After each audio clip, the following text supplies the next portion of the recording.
COVID cases in the U.S. now topping 277,000 a day and rising due to Omicron. More daily infections than any point in the pandemic. The CDC now defending its new guidelines for those who are asymptomatic or have been exposed to COVID-19. CDC Director Dr. Rochelle Walensky saying they're not recommending asymptomatic people first test negative before coming out of a 5-day isolation period. We do know that the vast majority of viral transmission happens in those first 5 days.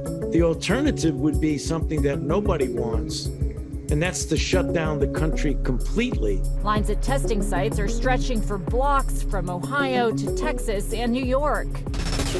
Extreme violence unfolding across 7 different crime scenes. Today, investigators are analyzing this newly released security cam snapshot of a shadowy figure spotted at one of those scenes. The terror ending in this shopping center after a gun battle with police. The gunman killed by officers. Memorials are growing outside of the tattoo shop in Denver where 3 people were shot Monday. I'm still having trouble, absorbing it.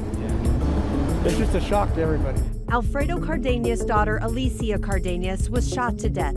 Police say Cardenas was an acquaintance of the suspected gunman, 47-year-old Lyndon James McLeod.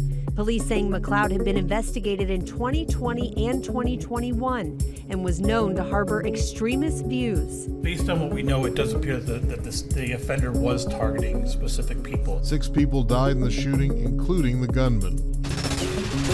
Police in Prince George's County say professional heavyweight boxer Danny Kelly Jr. was killed in front of his girlfriend and their 3 young children on Christmas Eve. Every time I close my eyes, it just replay in my head. I don't want to close my eyes because I don't want to think about it. Glenise Kennard says they had been out shopping. Kelly was behind the wheel of their SUV on a busy road when she says they spotted an erratic driver. Crossing lanes the whole time. Kennard says it happened fast. A quick exchange of words before someone in the other vehicle pulled a gun. Police now offering a $25,000 reward. President Biden and Russian President Vladimir Putin scheduled to speak tomorrow over the tensions involving Ukraine.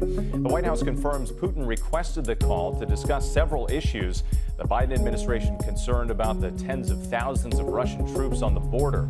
Russia has not de-escalated its military presence there since the 2 leaders last spoke earlier this month.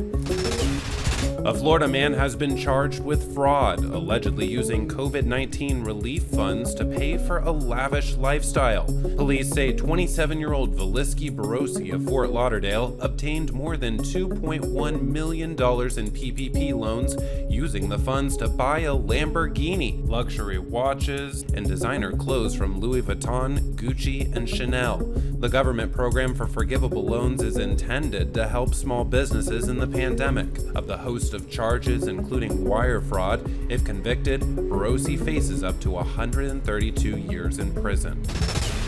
Was so freaked out. I'm like, no, Alexa, no. A warning for parents to listen up to their Alexa devices. According to Kristen Livedahl, her 10-year-old asked their Amazon Echo for a challenge, hoping to get a fun physical activity. But what she heard instead was shocking. Livedahl says Alexa came up with a potentially dangerous challenge popularized on TikTok. Plug a phone charger partway in and then touch the exposed palms with a penny. Livedahl says her daughter was too smart to actually follow Alexa's alarming instructions, but she contacted Amazon, the company, telling ABC News, quote, "We took swift action to fix it." Hi everyone, George Stephanopoulos here. Thanks for checking out the ABC News YouTube channel. If you'd like to get more videos, show highlights, and watch live event coverage, click on the right over here to subscribe to our channel, and don't forget to download the ABC News app for breaking news alerts. Thanks for watching.